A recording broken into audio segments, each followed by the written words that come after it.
Sa ilalim ng testimonya ni Bryce Hernandez, dating Assistant District Engineer ng DPWH Bulacan, inilarawan niya ang sunod-sunod na cash deliveries sa bahay ni Ko sa Ladybug Street, Valley Verde 6, Pasig City, mula 2023 hanggang 2025.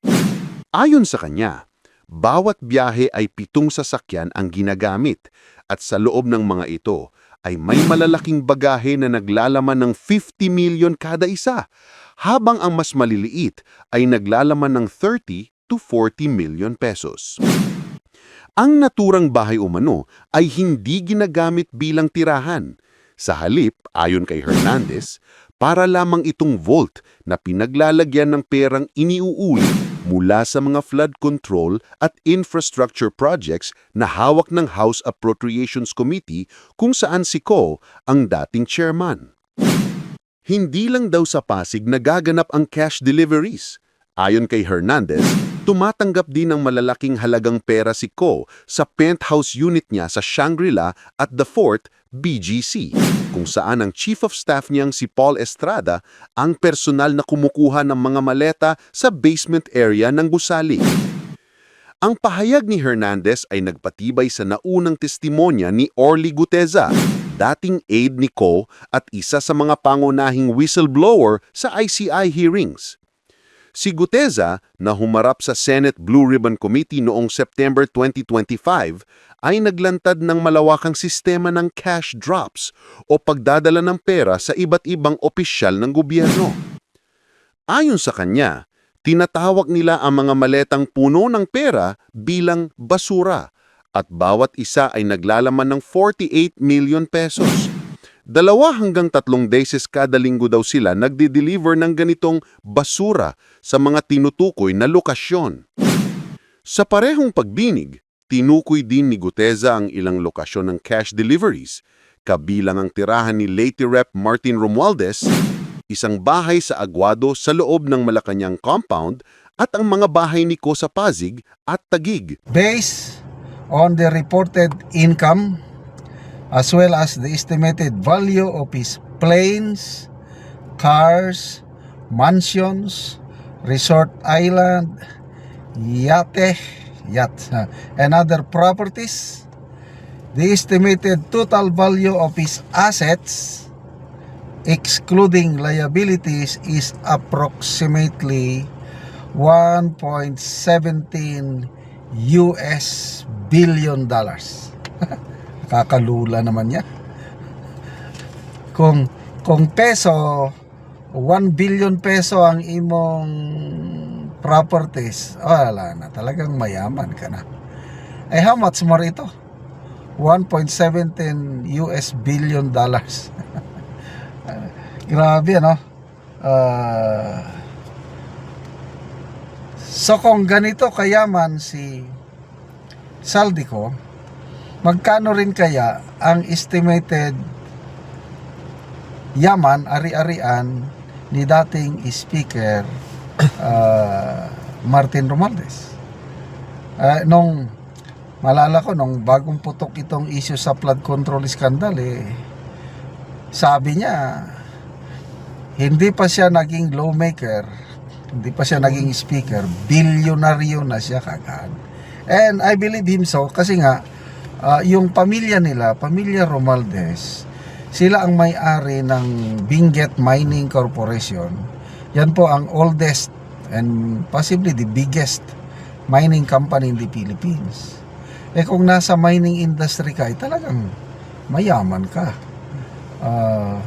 Malala ko panahon ni President Gloria Macapagal Arroyo, merong biyahe ang presidente sa New York, USA.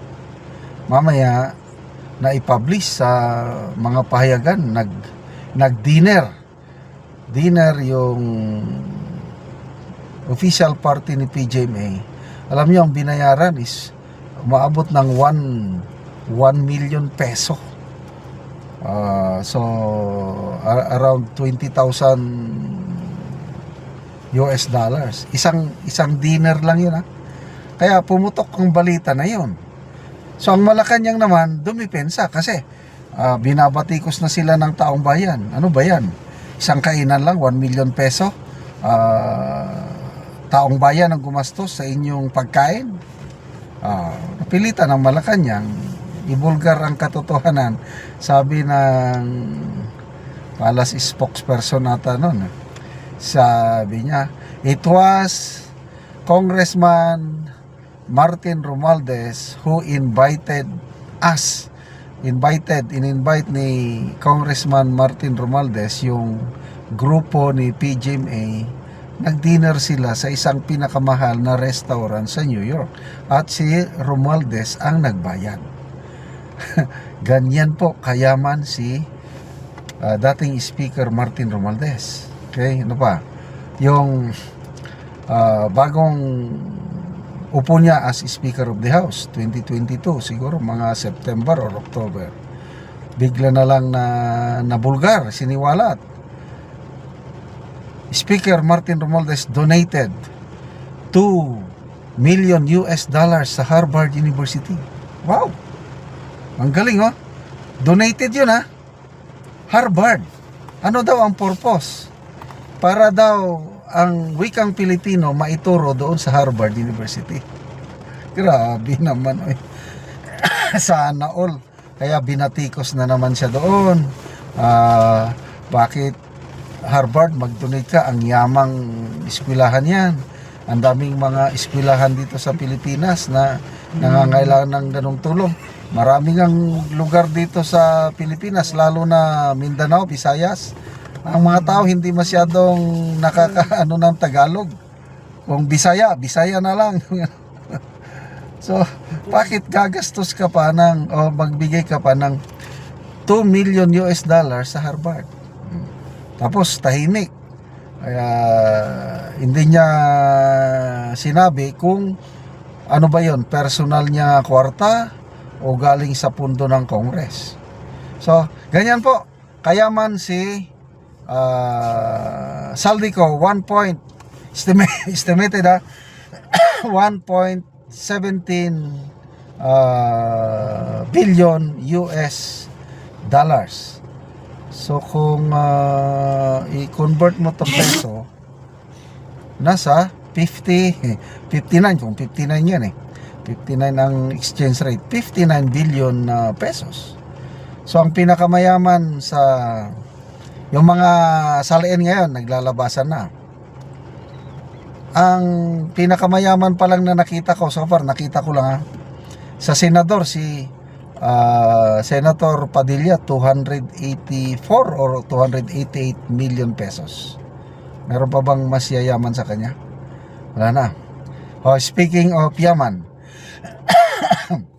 ang Pangulong Marcos, nung una, sinasabi niya, lifestyle check lahat ng government officials to show transparency, accountability nung bagong putok ang flood control scandal. Tapos sinabi, okay, handa ang palasyo na ipakita ang salain ng Pangulo. Nung umupo na si Rimulya, yan, nagpakulo siya, nag-order siya na accessible na sa taong bayan ang salain ng mga government officials. Nako, biglang umatras ang Malacanang, hindi daw pwede na basta-basta na lang ipakita ang salin ng Pangulo. Security risk daw sa Pangulo. Bawal daw tignan. Ano ba yan? Anyway, ang tanong, maligaya ba si Saldico ngayon? Maligaya ba si dating Speaker Martin Romualdez? Sila lang makakasagot niyan. But naranasan ko po yan. Money cannot give you joy. Money cannot give you peace of mind. It's only God. Yung contentment, kahit bilyones, trilyones pa ang salapi mo, hindi ka magkakaroon ng contentment, ng joy, ng peace of mind apart from God. Kaya Diyos lamang po ang nakakapagbigay ng lahat yan. Kaya maraming kawawa ngayon na tao, mayayaman sila in terms of finances, bilyones ang kanilang ari-arian, kaya lang talo sila ng isang pobreng tao, laborer ba ano, dahil may peace of mind yun, nakakatulog mahimbing. Kahit isang kahig, isang toka lang, mas maswerte pa yung laborer na yun kaysa yung mga bilyonaryo ngayon na hindi nakakatulog ng mahimbing.